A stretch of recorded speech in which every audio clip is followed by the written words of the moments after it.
LLB Audiobook presents A Tale of Two Cities by Charles Dickens. Book the Second, The Golden Thread. Chapter 11, A Companion Picture. Sydney, said Mr. Stryver on that self-same night or morning to his jackal. mix another bowl of punch. I have something to say to you. Sydney had been working double tides that night, and the night before, and the night before that, and a good many nights in succession, making a grand clearance among Mr. Stryver's papers before the setting in of the long vacation. The clearance was effected at last. The Stryver arrears were handsomely fetched up. Everything was got rid of until November should come with its fogs atmospheric and fogs legal, and bring grist to the mill again. Sydney was none the livelier and none the soberer for so much application. It had taken a deal of extra wet toweling to pull him through the night. A correspondingly extra quantity of wine had preceded the toweling, and he was in a very damaged condition as he now pulled his turban off and threw it into the basin in which he had steeped it at intervals for the last 6 hours. Are you mixing that other bowl of punch? Said Stryver the portly, with his hands in his waistband, glancing round from the sofa where he lay on his back. I am. Now look here. I am going to tell you something that will rather surprise you, and that perhaps will make you think me not quite as shrewd as you usually do think me. I intend to marry. Do you? Yes, and not for money. What do you say now? I don't feel disposed to say much. Who is she? Guess. Do I know her? Guess. I am not going to guess at 5 o'clock in the morning with my brains frying and sputtering in my head. If you want me to guess, you must ask me to dinner. Well then, I'll tell you. Said Stryver, coming slowly into a sitting posture. Sydney, I rather despair of making myself intelligible to you, because you are such an insensible dog.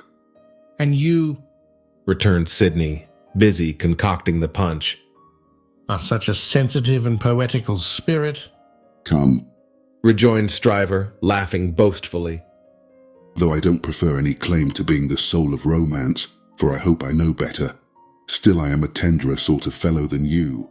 You are a luckier if you mean that. I don't mean that. I mean I am a man of more. Say gallantry while you are about it. Suggested Carton. Well, I'll say gallantry. My meaning is that I am a man. Said Stryver, inflating himself at his friend as he made the punch. Who cares more to be agreeable, who takes more pains to be agreeable, who knows better how to be agreeable in a woman's society than you do. Go on. Said Sydney Carton. No, but before I go on, Said Stryver, shaking his head in his bullying way. I'll have this out with you. You've been at Dr. Manette's house as much as I have, or more than I have. Why, I have been ashamed of your moroseness there. Your manners have been of that silent and sullen and hangdog kind, that upon my life and soul I have been ashamed of you, Sydney. It should be very beneficial to a man in your practice at the bar to be ashamed of anything. Returned Sydney. You ought to be much obliged to me. You shall not get off in that way. Rejoined Stryver, shouldering the rejoinder at him. No, Sydney, it's my duty to tell you, and I tell you to your face to do you good, that you are a devilish, ill-conditioned fellow in that sort of society. You are a disagreeable fellow. Sydney drank a bumper of the punch he had made and laughed. Look at me. Said Stryver, squaring himself. I have less need to make myself agreeable than you have, being more independent in circumstances. Why do I do it? I never saw you do it yet. Muttered Carton. I do it because it's politic. I do it on principle, and look at me, I get on. You don't get on with your account of your matrimonial intentions. Answered Carton with a careless air. I wish you would keep to that. As to me, will you never understand that I am incorrigible? He asked the question with some appearance of scorn. You have no business to be incorrigible. Was his friend's answer, delivered in no very soothing tone.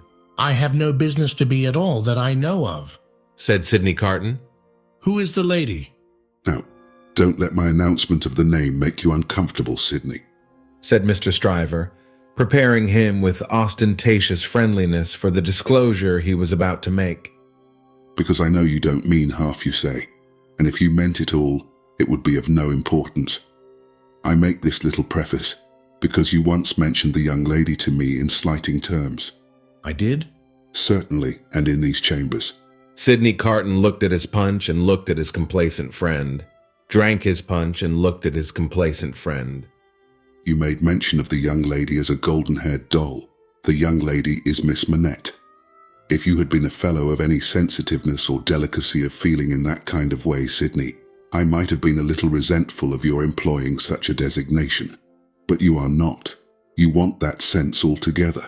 Therefore I am no more annoyed when I think of the expression than I should be annoyed by a man's opinion of a picture of mine who had no eye for pictures, or of a piece of music of mine who had no ear for music. Sydney Carton drank the punch at a great rate, drank it by bumpers, looking at his friend.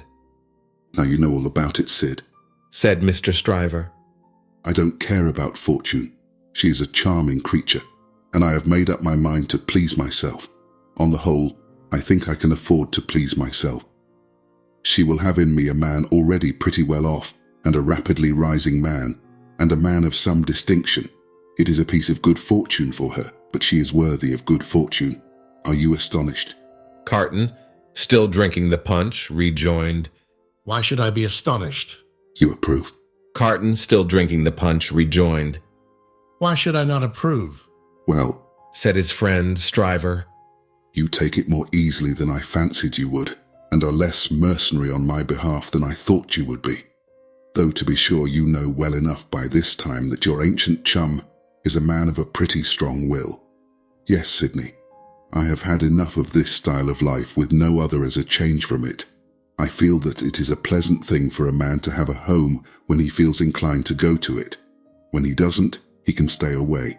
And I feel that Miss Manette will tell well in any station, and will always do me credit. So I have made up my mind. And now, Sydney, old boy, I want to say a word to you about your prospects. You are in a bad way, you know. You really are in a bad way. You don't know the value of money. You live hard. You'll knock up one of these days and be ill and poor. You really ought to think about a nurse. The prosperous patronage with which he said it made him look twice as big as he was, and 4 times as offensive. Now let me recommend you, pursued Stryver, to look it in the face. I have looked it in the face in my different way. Look it in the face you in your different way. Marry. Provide somebody to take care of you. Never mind your having no enjoyment of women's society, nor understanding of it, nor tact for it. Find out somebody. Find out some respectable woman with a little property, somebody in the landlady way, or lodging-letting way, and marry her against a rainy day. That's the kind of thing for you. Now think of it, Sydney. I'll think of it, said Sydney.